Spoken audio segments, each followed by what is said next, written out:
नमस्कार, जनता टीवी देख रहे हैं आप। आपके साथ मैं हूं अंजलि भंडारी और चलिए रुक करेंगे सुपरफास्ट न्यूज की ओर। पीएम मोदी आज मध्य प्रदेश में स्वामित्व योजना के लाभार्थियों से करेंगे बात। वीडियो कॉन्फ्रेंसिंग के जरिए 1.5 लाख से ज्यादा लोगों को देंगे ई प्रॉपर्टी कार्ड। लखीमपुर खीरी हिंसा पर भड़क रहे सियासी शोले आज 2 मुख्यमंत्रियों के साथ लखीमपुर जाएंगे। कांग्रेस नेता राहुल गांधी पीड़ित परिवार से मिलने की करेंगे कोशिश। लखीमपुर को लेकर सरकार पर हमलावर कांग्रेस। दिल्ली में राहुल गांधी ने की प्रेस कॉन्फ्रेंस, कहा किसानों को जीत से कुचला, दोषियों पर कब होगा एक्शन। नेताओं को लखीमपुर खीरी नहीं जाने देने पर राहुल गांधी ने कहा पहले भारत में हुआ करता था लोकतंत्र, लेकिन अब सिर्फ तानाशाही। राहुल गांधी ने कहा बिना दबाव बनाए सरकार नहीं करती कोई कार्रवाई। हाथरस कांड में भी यही हुआ, सरकार पर प्रेशर बनाना बहुत ज्यादा जरूरी। प्रियंका गांधी वाड्रा की गिरफ्तारी पर बोले राहुल गांधी, कहा हमें मार दीजिए, गाड़ दीजिए, फिर भी किसानों की करते रहेंगे बात। राहुल गांधी ने उठाया पीएम मोदी पर सवाल, कहा मंगलवार को लखनऊ तक गए पीएम मोदी लेकिन नहीं जा सके लखीमपुर खीरी। बोले पीएम मोदी घटना पर अब तक क्यों चुप। लखीमपुर में राहुल गांधी के खिलाफ लगे विवादित होर्डिंग्स, लिखा नहीं चाहिए राहुल गांधी की फर्जी सहानुभूति। कांग्रेस को बताया 1984 के कत्लेआम का आरोपी। सामने आया लखीमपुर कांड का एक और नया वीडियो। तार के पीछे जा रही फॉर्च्यूनर कार में सवार युवक का वीडियो। युवक ने कहा उसके आगे गाड़ी ले आंदोलनकारियों को रौंदा। नए वीडियो में चश्मदीद ने किया बड़ा दावा, का काफिले में पूर्व कांग्रेस सांसद अखिलेश दास का भतीजा भी था मौजूद। अंकित दास फॉर्च्यूनर गाड़ी में था सवार। लखीमपुर खीरी हिंसा में मारे गए आंदोलनकारियों के परिजनों को प्रशासन ने दिया मुआवजा, सौंपे 45 लाख रुपए के चेक। जिलाधिकारी अरविंद कुमार चौरसिया और साथी अन्य अधिकारियों ने मृतक आंदोलनकारियों के परिवार के सदस्यों को दिए चेक। घटना के कुल 8 लोगों की हुई थी मौत। गोलियों की आवाज से फिर दहला कश्मीर। कुछ घंटों के अंदर 3 नागरिकों की हत्याएं, इसमें एक कश्मीरी पंडित और साथ ही दवा दुकान का मालिक माखन लाल शामिल। श्रीनगर में पानीपुरी बेचने वाले स्ट्रीट वेंडर की भी गोली मारकर हत्या। बिहार के भागलपुर का रहने वाला था वीरेंद्र पासवान। उत्तरी कश्मीर के बांदीपोरा में हुई तीसरे नागरिक की हत्या। मोहम्मद शफी लोन के रूप में हुई मृतक की पहचान। 2 आतंकी संगठनों ने ली हत्या की जिम्मेदारी। 3 आम नागरिकों की हत्या के बाद कश्मीर घाटी में अलर्ट पर सुरक्षा बल चलाया गया तलाशी अभियान। आतंकियों को ढेर करने की कोशिश। जम्मू कश्मीर के उपराज्यपाल मनोज सिन्हा ने की नागरिकों की हत्या की कड़ी निंदा, कहा आतंकवादी अपने नापाक मंसूबों में नहीं होंगे कामयाब। वाहनों में लगे हॉर्न को बदलने की तैयारी में केंद्र सरकार। केंद्रीय परिवहन मंत्री नितिन गडकरी ने कहा भविष्य में वाहनों में बजेगी हॉर्न की जगह मधुर भारतीय संगीत की आवाज। नितिन गडकरी ने कहा वाहनों में लगे सायरन को करना चाहता हूं खत्म। कानून लाने पर काम कर रही सरकार, जल्द मिलेगी लोगों को हॉर्न से मुक्ति। नितिन गडकरी का बयान, हॉर्न की तेज आवाज से होता है कानों को नुकसान। बोले धुन ऐसी हो जो सुनने में भी लगे अच्छी। 4 धाम यात्रा से अति सीमित संख्या की रोक। नैनीताल हाईकोर्ट ने सभी को दी दर्शन करने की अनुमति। पोर्टल पर रजिस्ट्रेशन और RT-PCR रिपोर्ट अनिवार्य। नए वायुसेना चीफ VR चौधरी का बयान, पूर्वी लद्दाख में अभी भी मौजूद है चीनी वायुसेना, लेकिन भारत पर नहीं होगा इसका कोई भी असर। वायुसेना चीफ VR चौधरी ने कहा पिछले कुछ सालों में हमारी युद्ध क्षमता में हुआ काफी ज्यादा इजाफा। राफेल अपाचे के शामिल होने से वायुसेना की बड़ी ताकत। विश्व में जारी है कोरोना का कहर। अब तक 23 करोड़ 65 लाख से ज्यादा केस आए सामने। 21 करोड़ 37 लाख से ज्यादा मरीज रिकवर। मौत का आंकड़ा 48 लाख के पार। देश में 24 घंटे में 19,000 से भी ज्यादा नए केस, तो वहीं 24,000 मरीज हुए ठीक। एक दिन में 276 लोगों ने तोड़ा था। भारत में कुल कोरोना केसेस 3 करोड़ 38 लाख से भी ज्यादा। अब तक करीब 3 करोड़ 31 लाख से भी ज्यादा मरीज ठीक। कुल मौतों का आंकड़ा 4,49,000 के पार। दिल्ली में कोरोना के 27 नए मामले आए सामने, 76 मरीज रिकवर। एक्टिव केसों की संख्या 345 के पार। महाराष्ट्र में कोरोना के 2,000 से ज्यादा नए मामले, कुल संक्रमितों की संख्या 65 लाख के पार। 33,000 से ज्यादा केस अभी भी बने हुए एक्टिव। कर्नाटक में बीते 24 घंटे में कोरोना के 522 नए केस, कुल मामले 29,78,000 के पार। राज्य में मौत का आंकड़ा 37,000 से भी ज्यादा। केरल में कोरोना के 9,000 से ज्यादा नए केस, राज्य में कुल मामले 47 लाख के पार। 1,24,000 से ज्यादा केस अभी भी बने हुए एक्टिव। तमिलनाडु में सामने आए करीब 1,400 से ज्यादा नए कोरोना केसेस, कुल मामले 26,71,000 के पार। एक्टिव केसों की संख्या 16,000 से भी ज्यादा। राज्य में मौत का आंकड़ा 35,000 के पार। आंध्र प्रदेश में 671 से ज्यादा नए कोरोना केसेस, कुल मामले 20,53,000 के पार। 20 लाख से भी ज्यादा मरीज अब तक रिकवर। एक्टिव केसों की संख्या 9,000 के पार।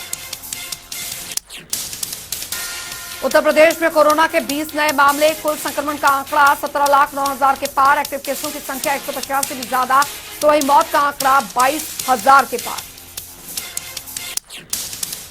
पश्चिम बंगाल में आए कोरोना के 619 नए केस, कुल मामले 15,72,000 के पार। 15,46,000 से भी ज्यादा मरीज ठीक।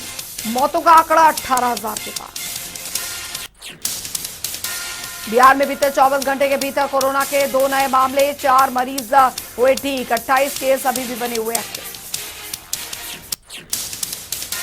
राजस्थान में कोरोना संक्रमितों की कुल संख्या 9,54,000 के पार। 9,45,000 मरीज अब तक ठीक। मौत का कुल आंकड़ा 8,950 के पार। हरियाणा में 14 नए कोरोना केसेस, कुल आंकड़ा 7,70,000 के पार। 7,60,000 से ज्यादा मरीज अब तक रिकवर। 283 case active. हिमाचल में पिछले 24 घंटे में 155 नए मामले दर्ज, कुल संक्रमितों की संख्या 2,19,000 के पार। मौत का आंकड़ा 3,600 से ज्यादा। 1,400 केस अभी भी एक्टिव। देश में कोरोना के खिलाफ वैक्सीनेशन अभियान जारी। अभी तक 91 करोड़ 54 लाख से भी ज्यादा लोगों को लगाया जा चुका टीका। उधर मुंबई में नशा पार्टी में अब तक 16 लोग गिरफ्तार। शाहरुख के बेटे समेत बाकी आरोपियों के फोन की फॉरेंसिक जांच। एनसीबी की रडार पर ड्रग पैडलर। एनसीबी की कस्टडी में आर्यन खान ने मांगी कुछ साइंस की किताबें। अधिकारियों ने करवाई मुहैया। 7 अक्टूबर तक एनसीबी कस्टडी में है आर्यन। किसी आरोपी को घर से खाना मंगवाने की छूट नहीं। सभी को एनसीबी दफ्तर के पास बने नेशनल हिंदू रेस्टोरेंट से मंगवा कर दिया गया खाना।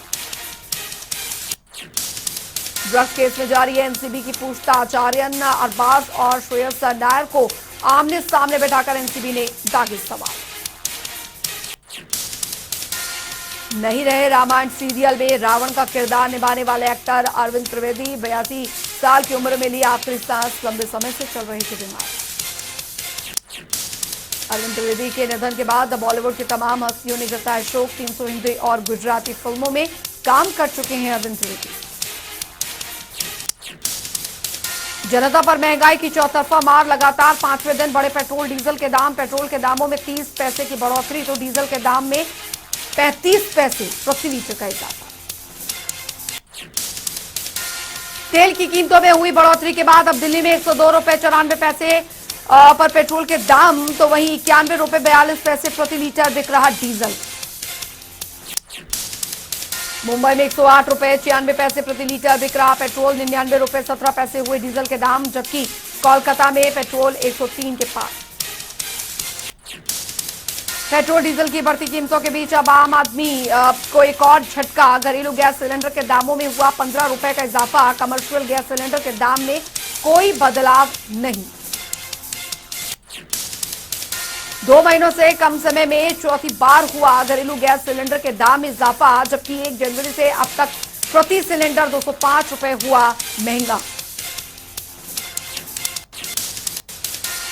उधर चंडीगढ़ में मुख्यमंत्री मनोहर लाल की अध्यक्षता में आपको बता दें सस्टेनेबल डेवलपमेंट गोल को लेकर हुई बैठक, तमाम अधिकारी मौजूद रहे। इस दौरान नीति आयोग के एडवाइजर ने भी की शिरकत। बैठक के बाद सीएम मनोहर लाल का बयान, कहा हरियाणा की प्रोग्रेस रिपोर्ट काफी बेहतर, डेवलपमेंट गोल में 2020-21 की रिपोर्ट में हरियाणा बना फास्टेस्ट मूविंग स्टेट। चंडीगढ़ में सीएम मनोहर लाल ने बीजेपी पिछड़ा वर्ग मोर्चा के साथ की बैठक, पदाधिकारियों से कल्याणकारी नीतियों पर लिया फीडबैक। सीएम बोले सरकारी योजनाओं का लाभ जनता तक पहुंचाएं कार्यकर्ता। हरियाणा बीजेपी ओबीसी मोर्चा के साथ मुख्यमंत्री मनोहर लाल करेंगे बैठक, सरकार की तमाम योजनाओं पर करेंगे चर्चा। सीएम आवास पर होगी बैठक। हायर जुडिशरी में बड़ा फेरबदल, हाईकोर्ट के 15 जजों का किया गया ट्रांसफर। पंजाब हरियाणा हाईकोर्ट के जज जसवंत सिंह को भेजा गया उड़ीसा, तेलंगाना हाईकोर्ट के जज एमएसएस रामचंद्र राव और हिमाचल हाईकोर्ट के जज अनुप चित्कारा का पंजाब हरियाणा हाईकोर्ट में ट्रांसफर। कॉन्ट्रैक्ट कर्मचारियों का सरकार का तोहफा, दरअसल हरियाणा सरकार ने डीसी रेट में किया संशोधन, जिलों की कैटेगरी के मुताबिक तय किया मानदेय। इलाहाबाद उपचुनाव को लेकर दरअसल सरगर्मियां हुई तेज, गोविंद कांडा ने दिल्ली में प्रभारी विनोद तावड़े और प्रदेश अध्यक्ष ओपी धनखड़ से की मुलाकात। लखीमपुर के हिंसा मामले को लेकर दरअसल कांग्रेस के राज्यसभा सांसद दीपेंद्र हुड्डा का यूपी सरकार पर निशाना, कहा पीड़ितों की आवाज दबा रही सरकार। दीपेंद्र हुड्डा ने कहा कांग्रेस पार्टी पीड़ित परिवारों के साथ मृतकों के परिजनों से मिलने की कही बात, कहा कांग्रेस पार्टी देशवासियों तक पहुंचाएगी पीड़ितों की आवाज। हिसार में हुई धक्का मुक्की पर विधायक कमल गुप्ता का बड़ा बयान, सुरक्षा को लेकर सीएम और स्पीकर से करूंगा बात, किसानों को परेशानी है तो फिर शांति से रखें अपनी बात। वानी में न्यूनतम समर्थन मूल्य पर अब फसलों की खरीद शुरू, ऑनलाइन पंजीकरण के बाद किसान फसल बेचने के लिए पहुंच रहे मंडी। जिले में अब तक करीब 1500 क्विंटल खरीदी हुई कपास। उधर आपको बता दें कि बाजरे का सही दाम नहीं मिलने से किसानों में दिखी काफी नाराजगी। किसानों ने कहा बाजरे की पूरी खरीद न्यूनतम समर्थन मूल्य पर करवाई जाती तो मिलता ज्यादा लाभ। धान खरीद के तीसरे दिन भी मंडियों में दिखी अव्यवस्थाएं, इंद्री में खुले में रखा सैकड़ों क्विंटल धान, बारिश में भीगा, कैथल में खरीद न होने से किसानों ने लगाया जाम। इंद्री अनाज मंडी में आंदोलनकारियों ने एक मजदूर से की मारपीट, नाराज मजदूरों ने काम छोड़कर शुरू की हड़ताल। पुलिस ने दोनों पक्षों की शिकायत पर मामला किया दर्ज, आगे की कार्रवाई जारी। यमुनानगर में आढ़तियों और साथी मिलर्स ने अनिश्चितकालीन हड़ताल का किया फैसला। आढ़तियों का आरोप, अभी तक सरकार ने मिलर्स को धान उठाने के लिए नहीं किया अधिकृत। कुरुक्षेत्र अनाज मंडी में धान की खरीद में देरी होने से आंदोलनकारियों में नाराजगी। अमृतसर दिल्ली नेशनल हाईवे पर लगा जाम, कहा 20 सितंबर से मंडियों में पड़ा है धान मगर नहीं हो रही खरीदारी। बारिश की वजह से मंडी में धान भीगने पर आंदोलनकारियों ने प्रशासन पर लगाया लापरवाही के आरोप, कहा सूखा धान मंडी लेकर आए थे किसान, मंडी प्रशासन की लापरवाही से भीग गए धान। हरियाणा में ई खरीद पोर्टल से 3,60,000 टन धान के गेट पास जारी, अतिरिक्त मुख्य सचिव अनुराग रस्तोगी ने दी जानकारी। अनुराग रस्तोगी का बयान, कहा धान की ज्यादा आवक से हो रही समस्या जल्द से जल्द निकाला जाएगा समाधान, अगले 2 से 3 दिन में होगी धान की सुचारू खरीद व्यवस्था। सिरसा में किसानों और पुलिस के बीच टकराव, लघु सचिवालय के बाहर बैरिकेडिंग कर पुलिस ने किसानों को रोका, खराब फसल के मुआवजे की मांग को लेकर कर रहे थे प्रदर्शन। झांसी के घिराई गांव के सरकारी स्कूल में शहीद महावीर सिंह का नाम हटाए जाने से ग्रामीणों में नाराजगी, विरोध के बाद प्रशासन ने दोबारा स्कूल को शहीद के नाम पर करा अपडेट। पंचकुला के सेक्टर 5 में मजदूरों और साथी कर्मचारियों का प्रदर्शन, अपनी 35 सूत्रीय मांगों को पूरा करने की उठाई मांग।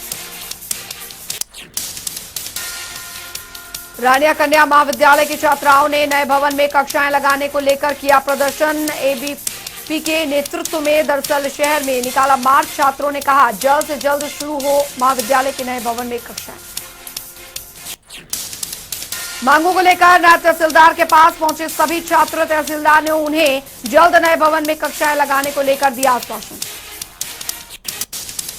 भिवानी में कांग्रेस के कार्यकर्ताओं ने यूपी सरकार के खिलाफ किया प्रदर्शन। कांग्रेस महासचिव प्रियंका गांधी वाड्रा और साथी दीपेंद्र हुड्डा को हिरासत में लिए जाने का किया विरोध। कहा तानाशाही रवैया अपना रही यूपी सरकार। लखीमपुर खीरी में मृतक आंदोलनकारियों की मौत के बाद अब बराड़ा में निकाला गया कैंडल मार्च। सभी को दी गई श्रद्धांजलि। बड़ी संख्या में एकजुट हुए आंदोलनकारी सरकार से की गुनाहगारों को जल्द पकड़ने की अपील। यमुनानगर में प्रॉपर्टी डीलर एसोसिएशन ने नगर निगम के खिलाफ खोला मोर्चा। एनडीसी पोर्टल पर खामियों और डेवलपमेंट चार्ज को लेकर किया विरोध। अधिकारियों के खिलाफ जमकर की नारेबाजी। प्रॉपर्टी डीलर एसोसिएशन के प्रदर्शन में आम नागरिक भी हुए शामिल। नगर निगम पर अवैध एरिया को अवैध दिखाने का लगा आरोप। कहा यमुनानगर जगाधरी के ज्यादातर वैध जगहों को पोर्टल पर दिखाया जा रहा अवैध। प्रॉपर्टी डीलर एसोसिएशन के प्रधान विनोद मारवाह का आरोप प्रॉपर्टी टैक्स भरने के बावजूद भी पोर्टल पर दिखाया जा रहा बकाया। का नगर निगम के अधिकारी यूएलबी को भेज रहे गलत डिटेल। भवानीखेड़ा तहसील कार्यालय में कंप्यूटर ऑपरेटर के हड़ताल से कामकाज ठप। कागजी काम न करवाने आए लोग हुए परेशान। तहसील कार्यालय के बाहर चक्कर काटते दिखे लोग। महेंद्रगढ़ और नारनौल के लोगों को बड़ी राहत। दरअसल कनीना में फैमिली कोर्ट का हुआ उद्घाटन। जिला सेशंस जज रवि कुमार सोंधी ने किया उद्घाटन। हाईकोर्ट के आदेश पर सब डिवीजन लेवल पर बनाया गया फैमिली कोर्ट। चरखी दादरी के सरकारी कॉलेज में एडमिशन प्रक्रिया जारी। सोमवार से शुरू होंगे रेगुलर कक्षाएं। टेम्पररी तौर पर मॉडल स्कूल में लगाई जा रही कक्षाएं। अब तक 114 छात्र छात्राओं का हुआ दाखिला। कॉलेज में मूलभूत सुविधाओं की कमियों को किया गया दूर। कॉलेज जाने रास्ते का निर्माण कार्य जारी। कॉलेज प्राचार्य ने कहा जिला प्रशासन से छात्र छात्राओं के लिए स्पेशल बस का कराया जाएगा इंतजाम। नूंह में लगातार डेंगू के बढ़ते केस ने प्रशासन की बढ़ाई चिंता। अब तक जिले में 96 मरीजों में हो चुकी डेंगू की पुष्टि। लोगों को जागरूक करने में जुटा जिला स्वास्थ्य विभाग। नूंह में डेंगू से निपटने के लिए अगले 15 अक्टूबर तक प्रशासन चलाएगा जागरूकता अभियान। स्वास्थ्य विभाग की टीमों में दरअसल घर घर जाकर डेंगू से बचाव के लिए लोगों को करेगी जागरूक। पूरे हरियाणा की अपेक्षा रोहतक जिले के सरकारी अस्पतालों में बेड की व्यवस्था बेहतर। जिले में 1 लाख की आबादी पर 216 बेड उपलब्ध। रोहतक जिले की जनसंख्या 12 लाख करीब। जिले के सरकारी अस्पतालों में 400 बेड उपलब्ध। तो वहीं पीजीआईएमएस में दरअसल 2200 बेड उपलब्ध। जिला स्वास्थ्य विभाग का दावा कोरोना के हर हालात से निपटने को तैयार। हिसार में स्वर्णकारों से हुई लूट के मामले को लेकर हल करने पर आईजी को किया गया सम्मानित। कार्यक्रम में सुरक्षा बढ़ाने को लेकर आईजी ने दिए पुलिस को दिशा निर्देश। साथ ही लोगों से खुद के खिलाफ सावधानी बरतने को लेकर की अपील। हरियाणा के विभागों में दरअसल आम जनता की जन सुनवाई हुई आसान। भिवानी में राइट टू सर्विस कमीशन ने जारी किया ऑटो अपील सिस्टम। लोगों ने हरियाणा सरकार की इस नई पहल का किया स्वागत। चलिए वक्त हो चला एक छोटे से ब्रेक का, लेकिन ब्रेक के उस पार भी जनता टीवी पर खबरों का सिलसिला लगातार जारी है।